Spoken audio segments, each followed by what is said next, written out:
David Rittenhurst, Cato Institute. Just curious, I know that there's 19 approved methods in the Army Field Manual, and you've alluded to some law enforcement techniques. Could you just give us a sample of specifically what techniques you would like to add to the manual, and what, with the example of the threat versus statement of fact, what sort of clarifications you think need to be made? So what law enforcement techniques? So part of my fellowship is that I've authored an unofficial interrogations manual in which I list out the law enforcement techniques, and I share that with Army interrogators. I can tell you, almost everybody in the investigations world recognizes those techniques, but we have different names for them. For instance, there's something called the Reed technique, which is taught to many law enforcement officers. It's a method of both detecting deception and also of overcoming objections or resistance to confessions. But it's basically what I call the shift of blame technique, which is you give the suspect in a criminal interrogation ability to blame something other than himself for why he committed acts while confessing to him. It's extremely effective in an intelligence interrogation, even though you're not trying to get an confession. You can shift the blame off the detainee, which then provides them a guilt-free way to provide intelligence information. That's an example. But we don't have shift of blame technique in the Army Field Manual. There's a line in there that does talk about not pointing out the faults or the crimes of the detainee, but we don't describe that technique and how to leverage it. Prisoner's dilemma is another one that I talked about, and there's others. How do we clarify what's a threat and an indirect threat? I'm not sure we can ever specifically put that into writing other than to say the golden rule, which the manual already says. It already tells us to consider that, to consider the methods that we're going to use if they were used against our own troops. How would we believe if there was a threat or indirect threat? The JAGs, that's the lawyers that advise us in theater. When we go to them with a technique and we'd say, is this legal or not legal, they would use this phrase, which is, you can't put the dagger on the table. I don't want to criticize that, but I would say you can't put the dagger under the table either. An indirect threat is the same as a threat because it's coercive. You're trying to intimidate the detainee to give information through threatening their physical security. That doesn't mean you can't, as I said before, make statements of fact and explain the judicial process to people. I think you can do that. That's part of the process, and they should know what it is. But I think ultimately we have to trust what's already in the manual, which is the right way, is a golden rule.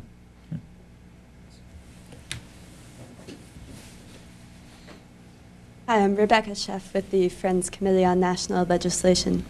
Could you speak a bit about what it would take to put safeguards in place and ensure a cultural shift to promote humane treatment of all detainees? Would it be something like revising Appendix M of the Army Field Manual, or codifying the Golden Rule, or creating a commission of inquiry for past abuse, or another alternative? Thank you.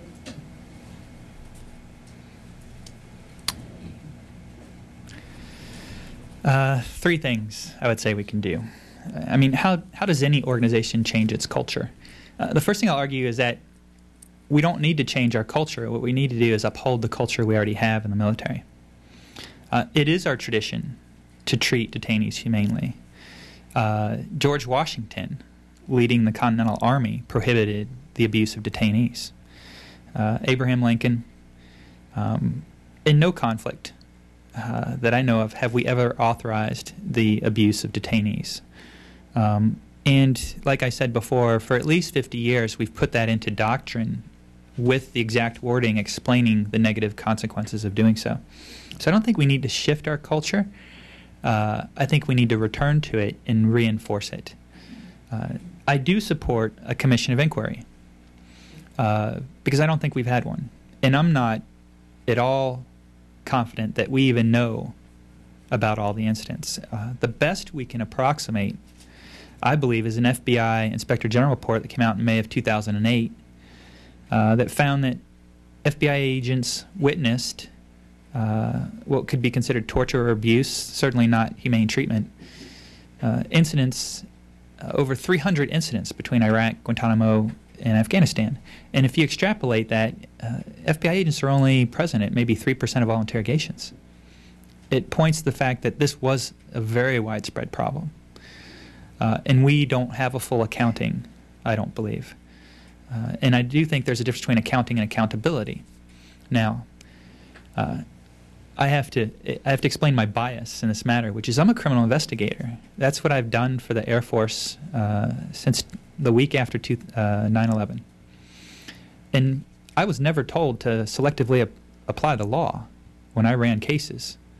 When there was evidence of a crime, we investigated it and we applied that to everybody. It didn't matter of rank and it didn't matter of location. One thing that's often neglected, I would say almost rarely ever talked about in this debate, is the Uniform Code of Military Justice, which specifically prohibits any of the enhanced interrogation techniques. There's several articles that could be applied. Consider the fact that we've tried people and convicted them for assault, for laying a fingertip on somebody.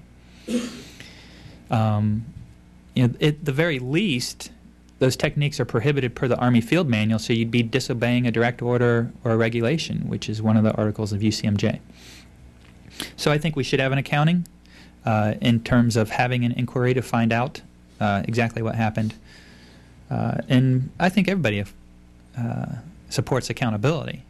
I think one of the most interesting arguments or ways to look at this is go back to look at President Clinton's impeachment and look at the quotes for who called for accountability and the rule of law then and what they said about how important it was to a society.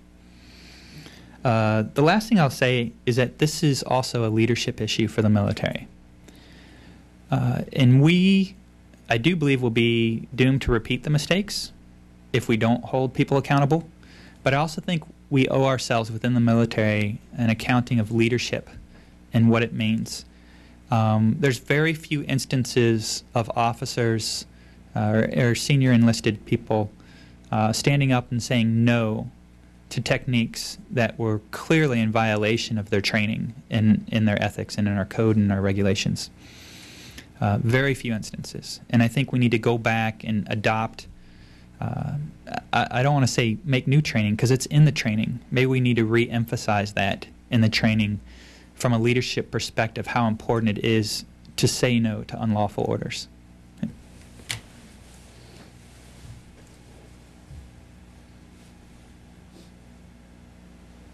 Thank you. I'm Kyle Ebersol from the National Interest Security Company.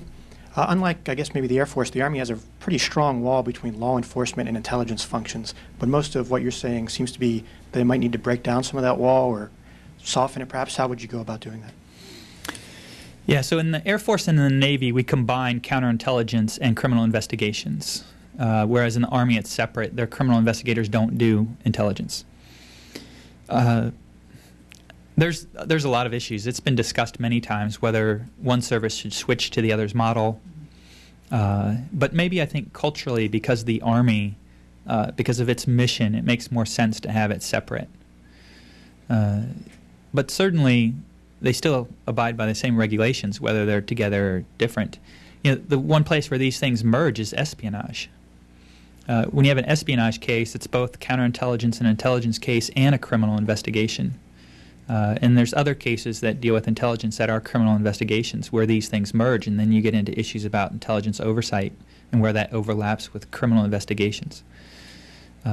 But the services are well prepared to deal with that. I wouldn't say that I'm in a position where I could recommend that one service takes the other's approach. I do think that we benefit when we share information, and that happens in law enforcement between the military and civilians. I mean, we run joint cases with the FBI and military together all the time, or with NYPD in one of the military criminal investigative branches. That information sharing happens all the time, but it doesn't happen between Army intelligence interrogators and the civilian law enforcement community.